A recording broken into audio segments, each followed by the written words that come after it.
Hey friends, it's Cece with When Green Pea. Today we're going to have a plant talk. I mean, that's basically what we do every week, but this week we're actually going to talk about words.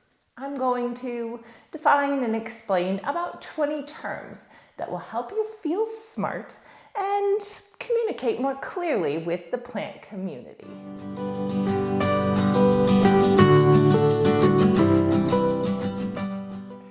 Thing that I want to talk about before we get into really defining terms is perhaps the most important point I want to make, and that is that we all need to be learning and using the Latin names for our plants.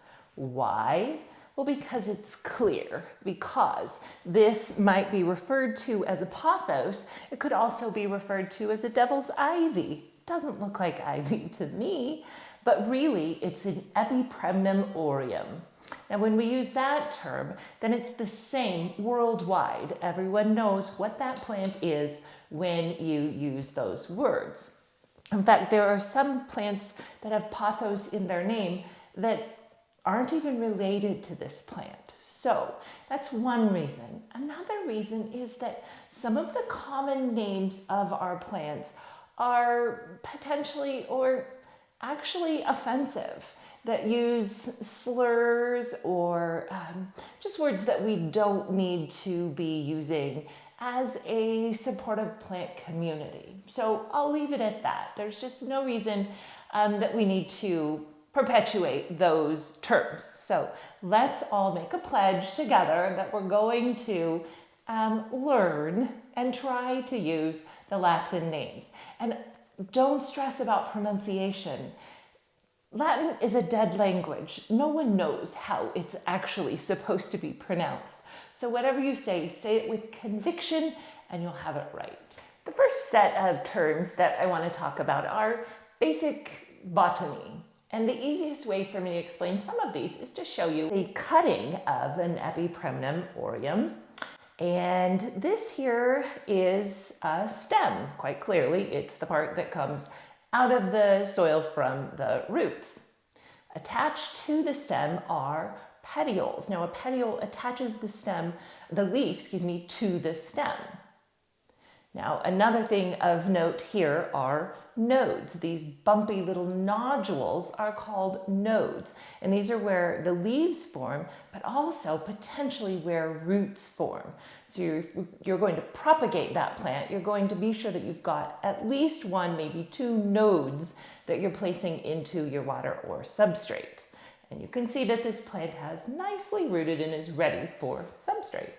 Now, plants reproduce themselves in a number of ways. One of them is through the creation of pups, or little baby plants that come off of the main stem. One of the plants that does this most prolifically is the Pilea peperomioides, and you can see those in the soil, lots and lots of baby pups. Another way that plants do that is through creating runners.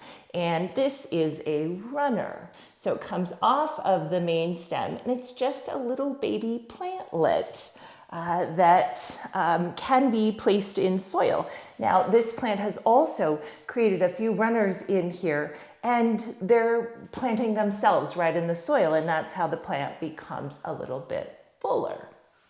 Okay, let's talk about roots. Now, there are a number of different kinds of roots, but two basic categories are roots that are above the soil and roots that are below the soil. Now, roots above the soil are called adventitious roots, and one of the most common kinds is an aerial root. And this plant is dripping water all over my legs, so it's wetting me, but we'll just move on. This plant has aerial roots, and the aerial roots are basically designed to help the plant cling to surfaces. So climbing or vining plants tend to grow aerial roots. So the other category of roots, which are roots that are under the soil, come in a variety, again, of forms. two of which most common, taproots, which are thicker, sturdier, and tend to provide support for the plant, and fibrous roots, which, as it sounds like, have lots of thinner fibers that spread out, and those are the ones that go out looking for nutrients.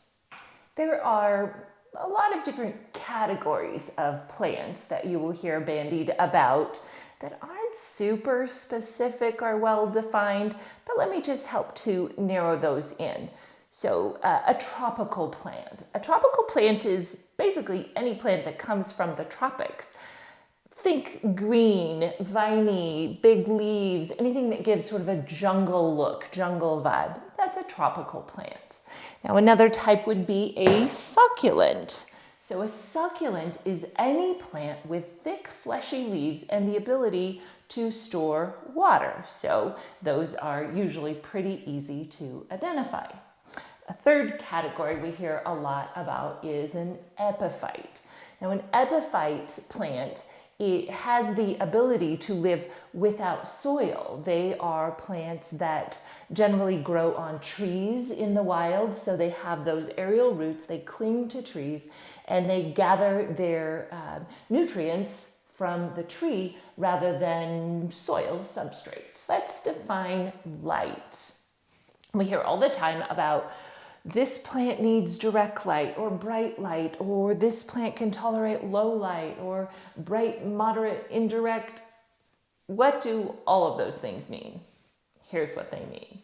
Bright light refers to a plant getting direct light for most of the day. So that's going to be from most likely a south-facing window or a plant light, a grow light. Low light would mean that the plant is further than 6 inches from its light source. So 6 inches away from a window or a grow light, or it's getting no natural light at all. That would be low light. Now what is medium light?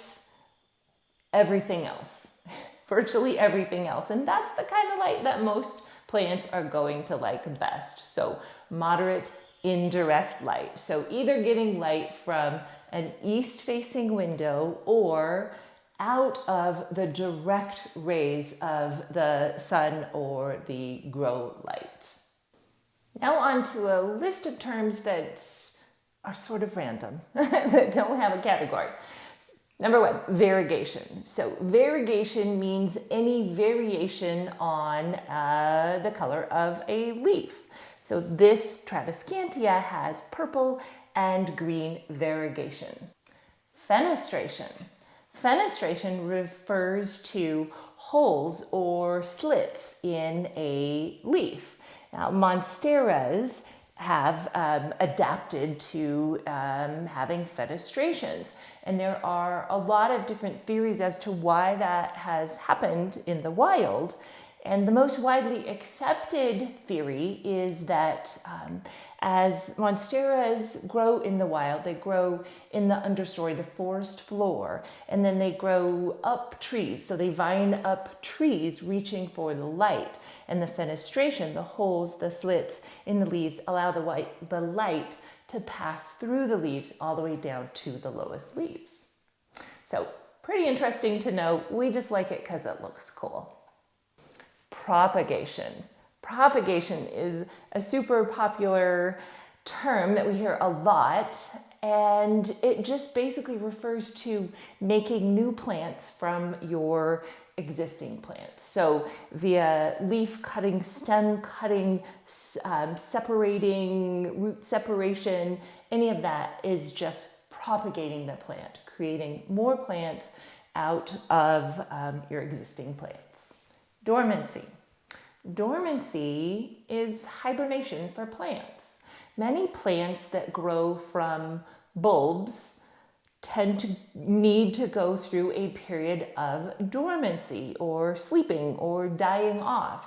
So while this oxalis looks beautiful right now, there will be a time when all these stems wither and fade and die, and it will appear that you have lost your plant. But Alas, you have not. It is merely sleeping, and if you give it time, it will come back to life. And that is the beauty of dormancy.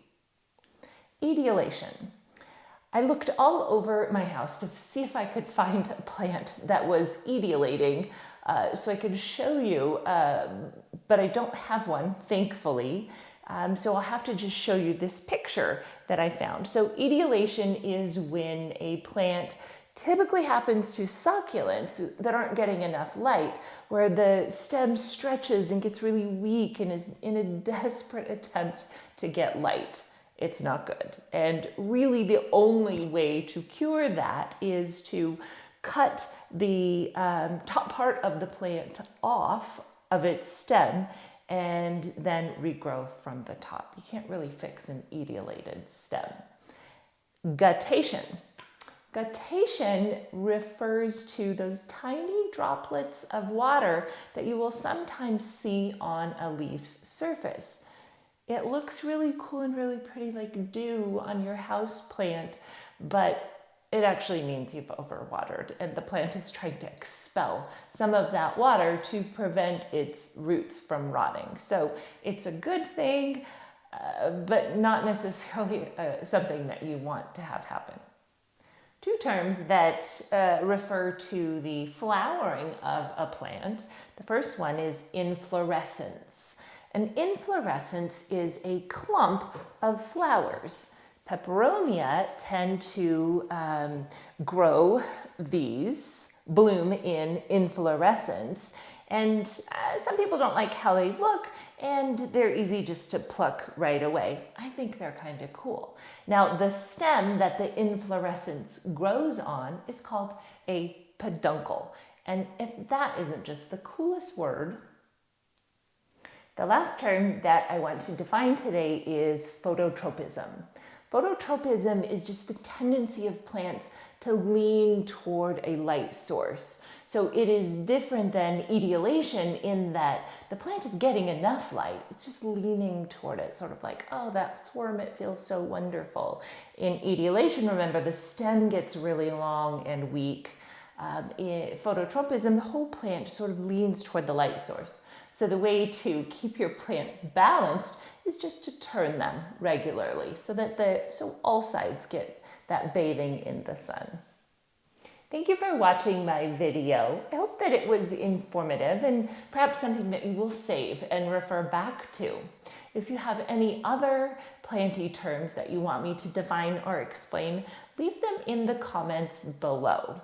Before you go, remember to like the video, subscribe if you're not already subscribed, and perhaps share it with a friend who's just starting out on their plant journey. As always, my friends, let's keep growing together a greener world.